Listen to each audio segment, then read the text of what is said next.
23, Goji Center teamed up with artists and researchers to analyze the long-lost hybrid, the faulty Ultimasaurus, and create a new and improved Gestalt monster truly capable of the carnage the Chaos Effect monster failed to inflict, the Ultima Imperatrix. A year later, the crew did the same to the Scourge of Jurassic World to even greater reception. And then for some reason, the internet collectively decided to kill it. The first attempt was struck by YouTuber Goji Guy with his horrific hellbeast Hank. After fending off that challenge, the 2.0 found itself confronted by a slew of foes that came out of the woodwork. Most were sensible beasts we could see showing up in the Jurassic franchise and apt combatants. Others, however, found themselves in the Hall of Shame. But sharp-eyed viewers no doubt noticed something missing. An empty spot in this exhibit reserved for the absolute worst of them all. But whose ass cheeks will finally make contact with the dreaded throne in the Hall of Shame? Today on Goji Center, we will showcase a well-known challenger to the 2.0. One who was portrayed as an impossible beast. Part man, part kaiju, the uncanny primate king straight out of Dangerville, the Primatus Rex. Or is that Primatus Rex? Jeez, I don't know. So, to stand up to the threat of the king of primates, the pseudo-named Indom 2.0 will have to be modified into nothing. Yeah, you already know this song and dance already. We could have tweaked and revised our favorite attack animal to stand up to a shrunken actual kaiju, but you'll find that this won't be necessary. And while we will be dragging Primatus from its fantasy world into our own grounded universe for some harsh evaluations, we'll play nice and are not going to take away any of its questionable abilities. It'll still be the same psychic, force field-making, physics-busting murder monkey it always was. Soon you'll realize that challenging the 2.0 will introduce you to a very unforgiving entity. Reality. Primatus Rex might be a horrifying monster of the mind, but nature is far more ruthless than any thought ever conceived by anyone. So, what does the primate bring to the table? Some decently good assets. A large, robust jaw with fangs for piercing and numerous other sharp teeth for ripping and crunching like Tyrannosaurus. Multi-ton arms to both act as bludgeons, grasp, and slash. A long tail tipped in spikes like a Stegosaurus thagomizer that can bash and stab. And with a towering upright stance of 25 feet tall, Primatus certainly can be big enough to make it plenty lethal. If the 2.0 left itself wide open to a grapple and crush against such a creature, it could be curtains for the hybrid. However, and get comfortable everyone, because class is in session. There's a reason nothing like this ever existed in nature, and folks at Dangerville might have left a few weaknesses in the design that would make tangling with the 2.0 a Herculean effort. For every benefit of a design feature, there could be certain drawbacks. And if there was anything we hope to have shown you on this channel, it's that humanity can rarely outsmart nature when contradicting it. Weakness number 1, skin. Have you noticed that outside of humans, primates have almost never become apex predators? There is exactly one species of purely carnivorous, bloodthirsty primate that butchers prey and stalks in the dark forests of South Asia. This thing, called a tarsier, these hopping night stalkers are the scourge of grasshoppers, lizards. Bro, I expected something more scarier than that. And frogs they dispatch by ripping the heads off. So, why haven't larger primates really accomplished all that much hunting on a bigger scale than a mob of chimps jumping a monkey a quarter their size? Okay. Monkey a quarter their size. After all, it took humans multiple millions of years and the invention of spears to start seriously having an occupation more dignified than big cat food. Part of the reason is the skin. Primates have some of the best sense of touch of any animal. Very useful for navigating trees and high dexterity to use tools, but not really good at resisting injuries from struggling prey or fighting rivals.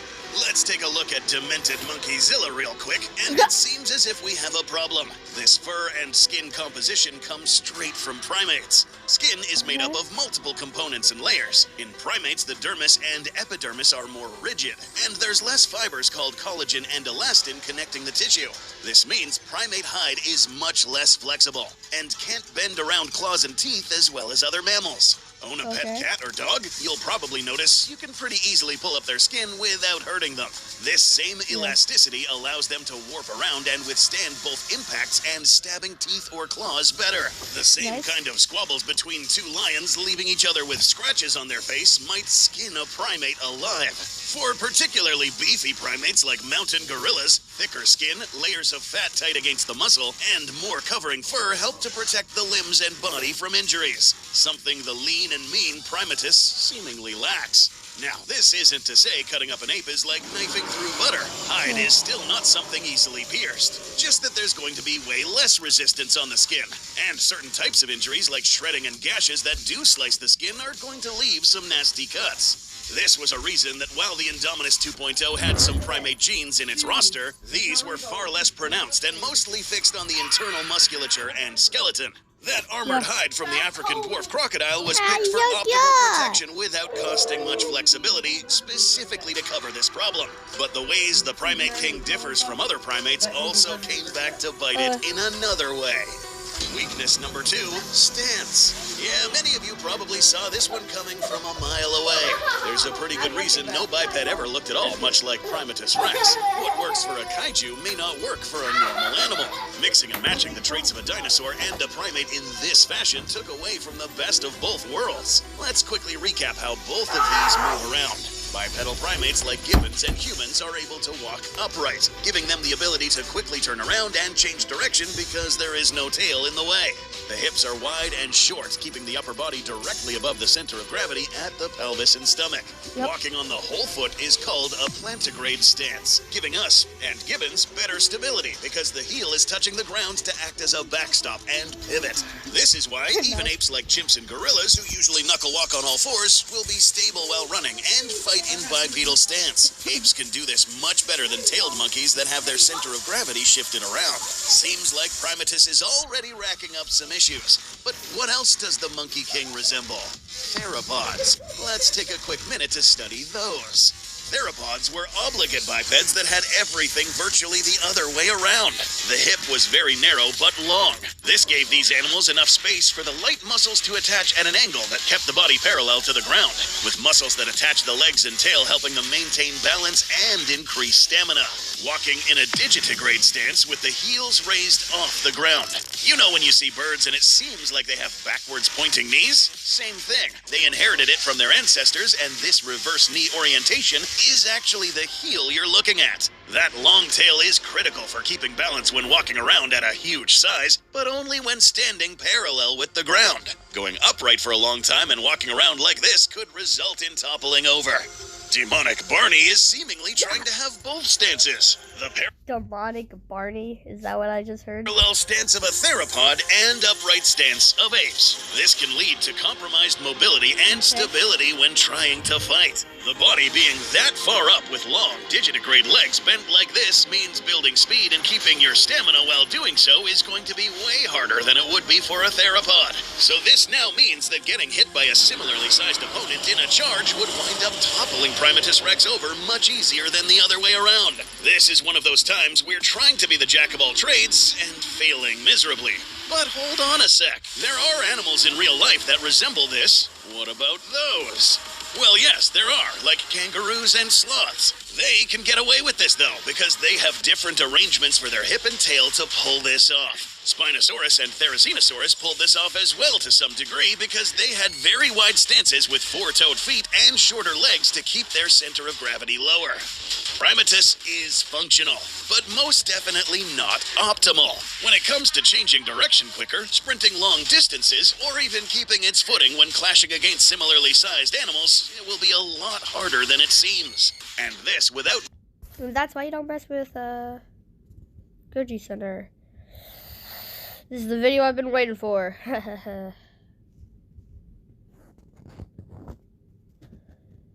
Yeah. That makes me just rethink everything to do with creating a hybrid to defeat Goji Center. Because the fact that bro can literally defeat a thing, well, same time that's off stuff. Like, I at least know what I'm doing to some degree. Like, I learn from what I'm doing.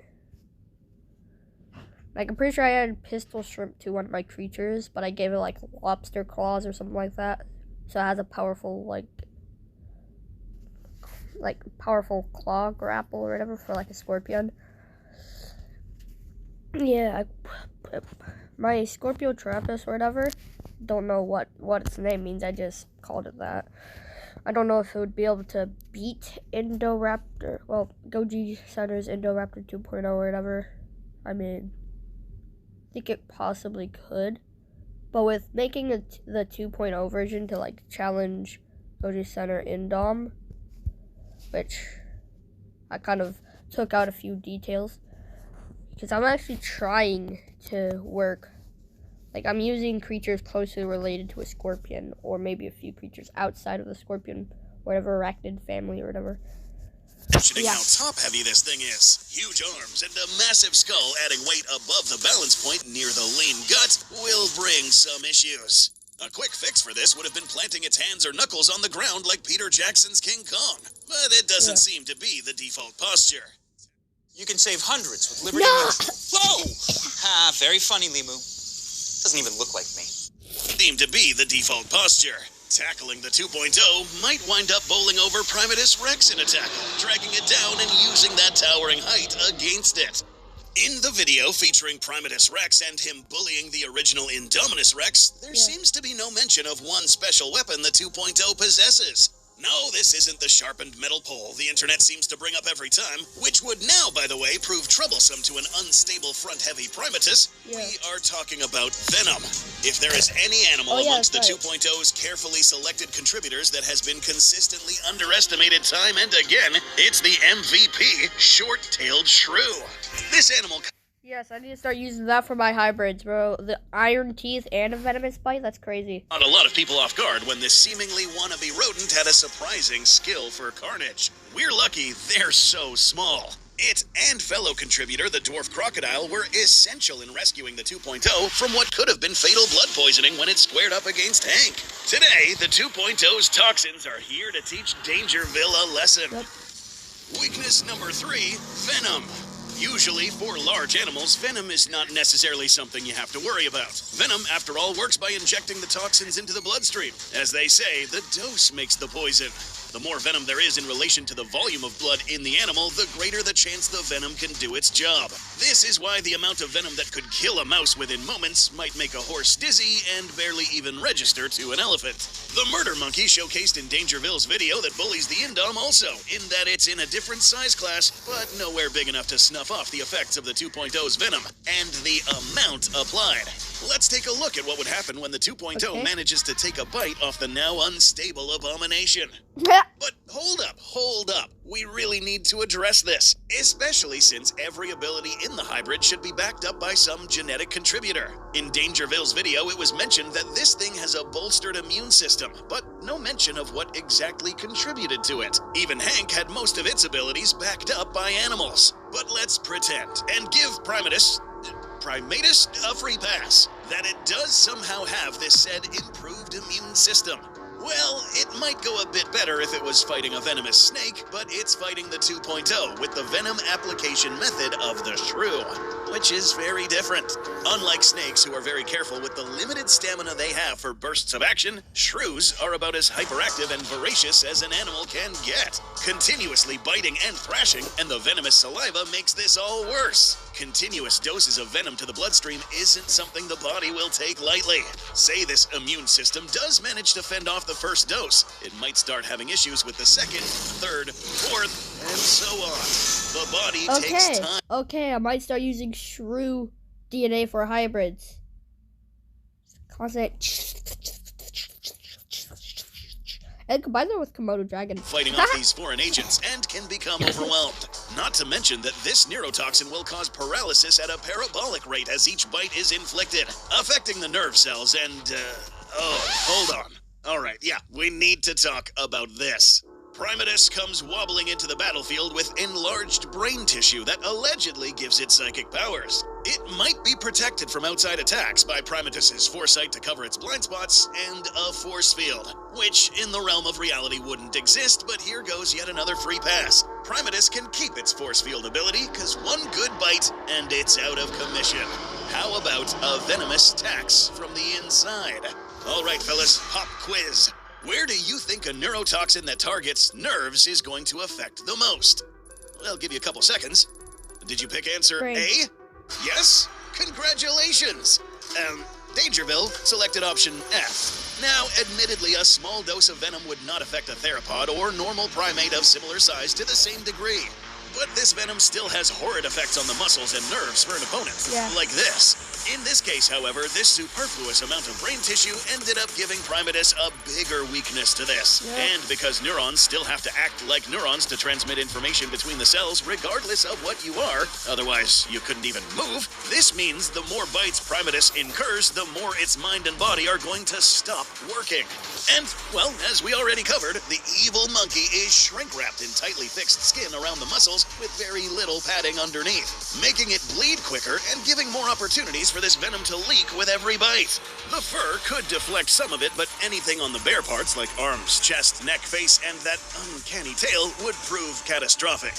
And if that happens, well, its fate might even get more grisly if the Primate King loses the fight. Shrews and their fellow venomous cousins like moles will sometimes store their prey alive to eat them fresh later once they go catatonic. For the kids watching, this is the act of storing the bodies of prey, still alive but paralyzed, to then eat fresh later. A hallmark attribute of the 2.0 is that it does... Isn't that like what the tarantula hawk does? Like, does it like paralyze it and lay its eggs into it, or does it like kill it and lay its eggs into it? I can't remember. ...resemble the shrew's hunting methodology. There is something else. A naturalist study found that short-tailed shrews cache away over 85% of their prey. In many cases, the 2.0 would wind up killing prey on the spot. But if its prey locks up and goes catatonic, that being paralyzed but still alive, those instincts might kick in. And 2.0 could drag and store the monkey somewhere to eat for lunch later. Now, to the point made in Dangerville's video. This animal is coming from an alternate universe, host to different rule sets which cancel out lots of rules of physics, and with a bit of wiggle room when it comes to supernatural abilities like telepathy and force fields. An Indominus in this fictitious realm could fall to Primatus quite easily, with tool use, or with its bare hands due to a noticeable physical advantage. However, while being a fearsome opponent, fighting the 2.0 means dealing with the bitter truth of reality. And here in the realm of realism, Primatus gets an F and is worthy to stand side by side with those in the Hall of Shame. So, here's an offer we are going to throw at Dangerville, who just randomly threw their hat inside the wrong ring. The seat is empty and is eagerly waiting for those hairy ass cheeks to make contact. If you refuse, then we got something prepared. Dangerville themselves challenged us to upgrade our combatants. So, fine. You want to play this game, then we'll be happy to oblige. Oh, you're cooked. Upgrade? You're really asking to upgrade. The Indominus is already broken enough.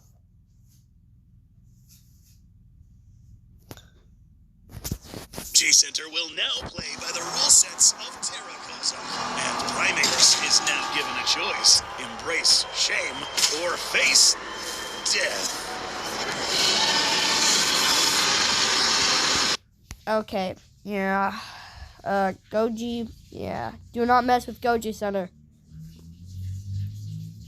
I thought, like, Goji Center knew what he's doing, but, like, it was actually defeatable.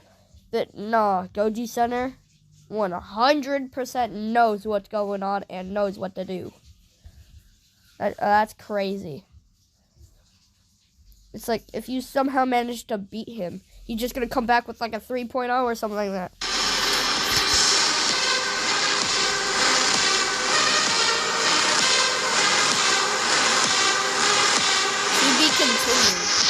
No, bro.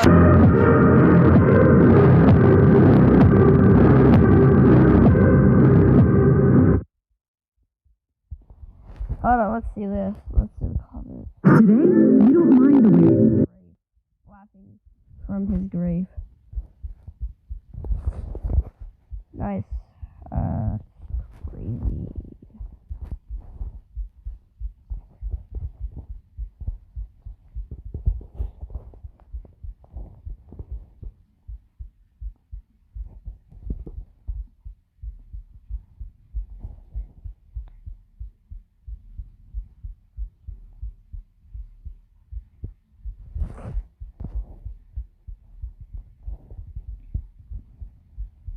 This is what happens when you challenge Goji Center.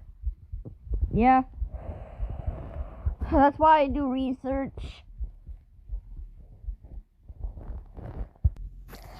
Well, that will be it for today's video. I'm rethinking my entire strategy when challenging Goji Center now. Which, I'm probably never even gonna be there. But I think I know better than to add random genes from practically nothing. Yeah, I think I can do better than most hybrids that most people create. And I noticed a lot of people in the Hall of Shame either used something from Goji Center's videos or just AI generated something and got a ugly abomination that didn't have any traits of practically any creature. But yeah, that's why I hand draw. Drawing is better than AI, unless you're lazy. It doesn't matter about having to draw something good. I mean, unless you draw something like, unless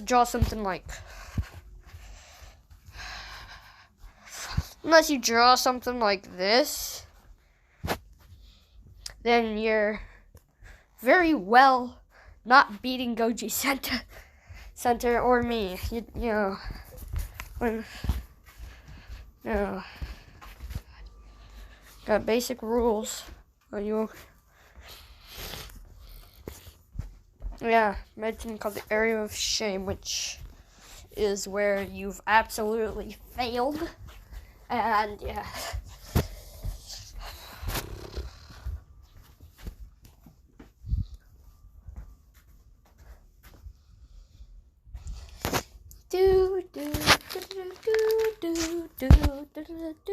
Bye guys, I'll see you next time. I love uploading.